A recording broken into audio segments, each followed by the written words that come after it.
Hey guys, welcome to my React segment. I'm Purist, as you can tell, and we are today reacting to Rome's Collapse, region by region, by Kings and Generals. I'm kind of liking these guys. So yeah, sit back, grab some snacks, and let's enjoy some premium content. One of the first times I've thought about the Roman Empire. To be fair, put how often you think about the Roman Empire in the comments. Me, about once a week thereabouts. Anyway, let's go.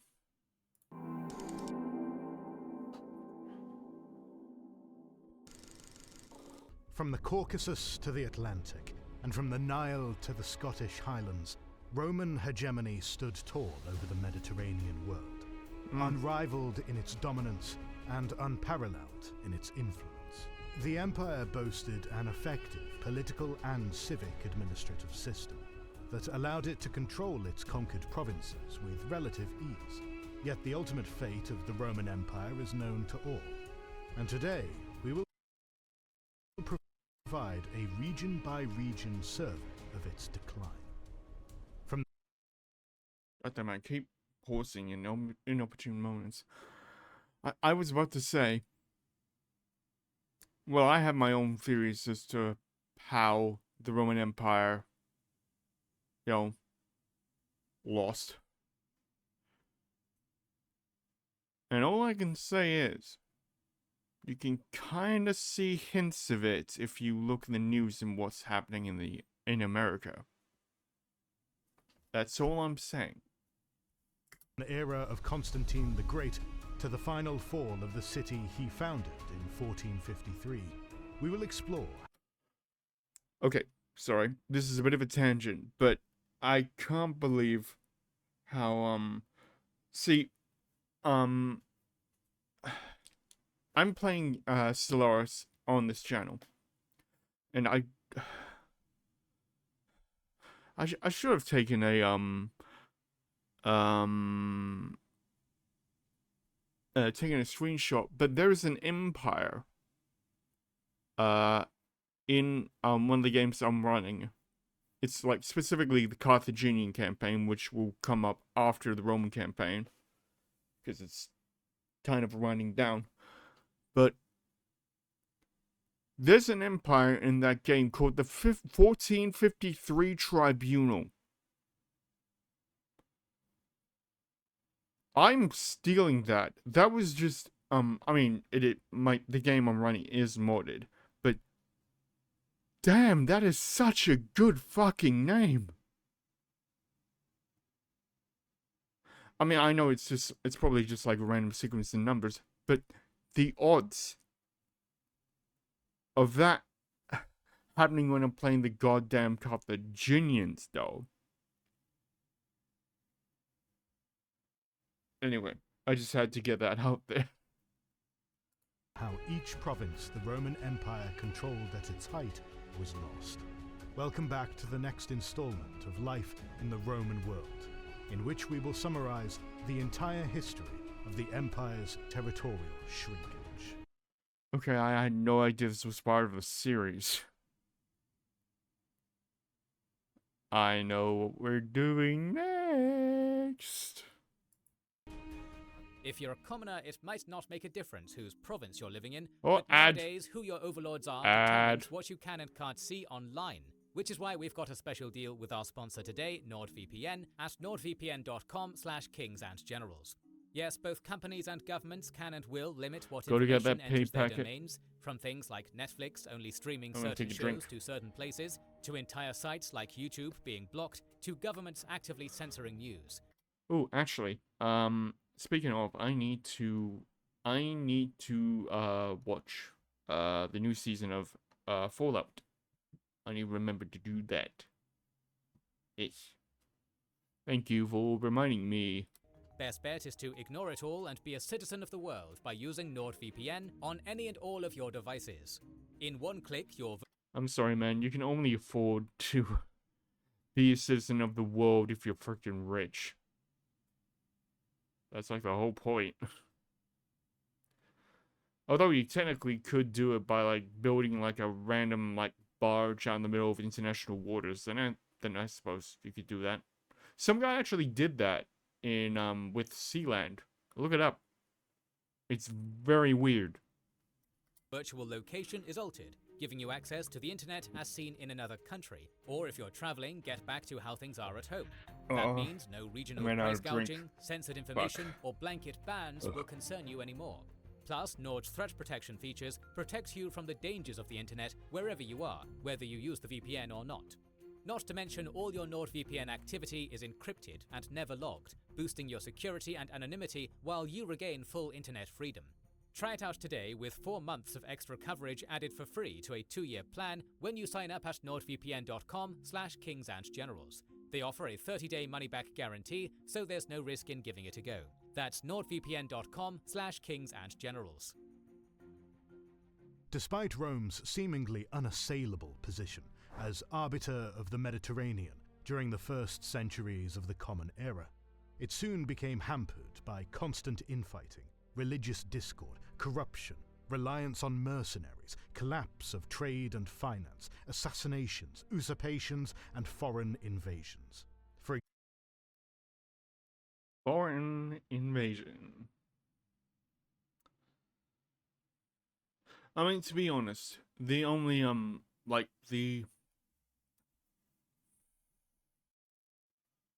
Well, I was about to say that, foreign invasions and, like, you know, integration of, like, you know, Germanic tribes kind of screwed over both versions of the Roman Empire. I mean, you could argue all 3 versions, if you count the Holy Roman Empire, which is basically all Germanic, so I technically doesn't count, but, you know. But yeah, if you let in, you know, a lot of, you know, what do you call them? Well, not immigrants, because there was no nation. Maybe just like foreigners, I guess. Foreigners into your like military structure. It's not really a surprise that it was like one of the main aspects in bringing it down. I mean, really, Rome collapsing had like a number of different factors, you know. Not foreign invasions, more like foreign migratory, like migrations, kind of, as you probably see, with, what do you call it? Is it Dacia?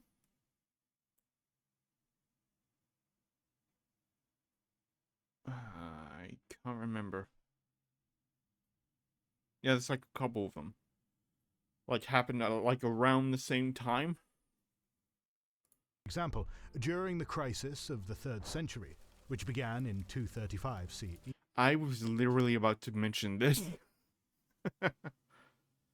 The crisis of the 3rd century, when there was like a massive I think it was like 4 or 5 emperors like in a row, like all over like a short period of time, that just, yeah, like none of them like lasted more than 3 to 4 years, and there was also a plague too. So there were 26 civil wars in a 49-year time frame, resulting in the collapse of the financial system. Over 800 years later, between 1071 and 1081, there were 8 major revolts. All of these factors made the defense of the empire exceptionally difficult, and left opportunities for entities both internal and external to take advantage of the growing void left behind by Roman control. The first loss of Roman territory occurred early in the empire's lifespan in